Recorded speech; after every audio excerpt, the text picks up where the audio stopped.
Koreys oshxonalariga mansub bo'lgan koreyscha manta, ya'ni pigoji pishiramiz. Yumshoqqina ham to'yimli. Bolajonlarimiz uchun maktabga berib yuborsak mazza qilib yeb olishadi. Nachinkasi uchun ozgina qiymani qovuramiz, hamda piyoz va mayda to'g'ralgan karamni solib, har xil ziravorlar, tuz, murch tabga ko'ra solib, yaxshilab aralashtiramiz. 25 minut pishirib, suv chiqqandan keyin ustini yopib olib qo'yamiz. Oshirma xamir tayyorlaymiz. Iliqroq suvga semichka yog'i, tuz hamda droji solib aralashtiramiz. Hamda un solib, yumshoqqina xamir tayyorlaymiz.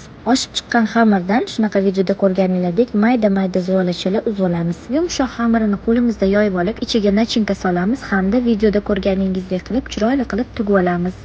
Chiroyli qilib tugilgan pigojilarimizni tagini yog'lab, mantiqastonga terib 45 minutga pishirishga qo'yamiz. Pishib chiqqandan keyin oralarini shunaqa ochib, xohlagan salatni solib bezatishingiz mumkin.